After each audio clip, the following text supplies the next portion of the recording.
आऊज़ु बिल्लाहि मिनश्शैतानिर्रजीम बिस्मिल्लाहिर्रहमानिर्रहीम। शुरू करता हूँ अल्लाह के नाम से जो बड़ा मेहरबान और निहायत रहम वाला है। आज मैं इस वीडियो में आप लोगों को ये बताने वाला हूँ कि शौहर से तलाक किस तरह ली जाए।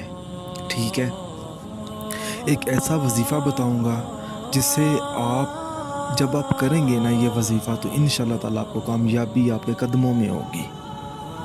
अब वजीफ़ा क्या है, किस तरह शुरू करना है, देखें। अगर आपका शौहर आपको मारता है, पीटता है, ठीक है, आप पे जुल्म करता है बेसिकली, जब अगर आप थक गई हैं तो आप चाहती हैं कि मुझे अपने शौहर से तलाक ही चाहिए, ठीक है, तो देखें, एक काली रात होनी चाहिए और एक आपके पास काला सूट होना चाहिए। ये दो चीज़ें। काली रात से मुराद ये है कि इशा की नमाज़ अदा करने के बाद, ठीक है, आपने ये जो अमल है ना 20 दिन करना है, 21 दिन करना है, ठीक है। आप किसी भी दिन से शुरू कर सकते हैं, किसी भी रात से शुरू कर सकते हैं, आपको जो रात मुनासिब लगे आपने उस रात से ये अमल शुरू कर देना है, मगर मेरी इजाज़त लेकर मुझे बताना है कि मैं ये अमल करने वाली हूँ, ताकि हमारे भी इल्म में हो कि फ़लाँ शख्स ये अमल कर रहा है 20 दिन या 21 दिन, ठीक है। अब देखें, मिसाल के तौर पर आपने अगर इशा की नमाज़ अदा कर ली है, ठीक है, कुरानी वजीफ़ा है, उसके बाद आपने जान नमाज बिछा करना, आपने उसके ऊपर बैठ जाना है, आपने काले कपड़े पहन लेने हैं, ठीक है, और काले कपड़े आपने रोज़ाना पहनने हैं, ठीक है। सिर्फ़ जब आप ये अमल करना स्टार्ट करेंगे ना उस टाइम, पूरा दिन नहीं पहनने, जब आप पढ़ाई करेंगे ना सिर्फ़ उस टाइम। अब पढ़ाई क्या है, सबसे पहले तो आपने बिस्मिल्लाहिर्रहमानिर्रहीम पढ़नी है।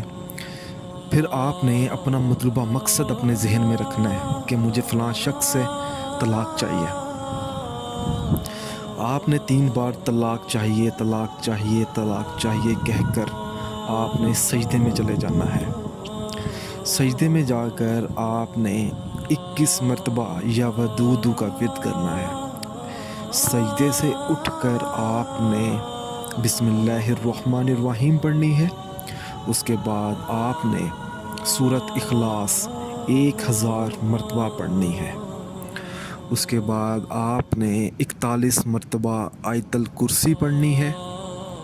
उसके बाद आपने 3 बार दुरूद पाक पढ़कर उसी जगह पर बैठकर अल्लाह पाक से अपनी कामयाबी के लिए दुआ मांगनी है कि अल्लाह पाक आपको अपने मतलूबा मकसद में कामयाब फरमाए, ठीक है।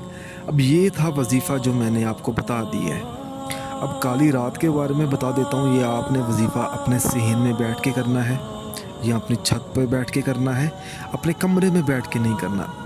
अगर आप अपने कमरे में पढ़ रही हैं तो अंधेरा होना चाहिए, रोशनी नहीं होनी चाहिए, हरगिज़ रोशनी में ये वजीफ़ा नहीं करना। अगर आप मुझसे कुछ भी पूछना चाहती हैं तो आप मुझे इस वीडियो के नीचे कमेंट कर सकते हैं। इजाज़त लेने के लिए आप हमसे रब्ता कर सकते हैं। अगर आपको हमारी ये वीडियो पसंद आई है तो इस वीडियो को ज़रूरतमंद लोगों तक ज़रूर पहुँचाएँ। जज़ाकल्लाह।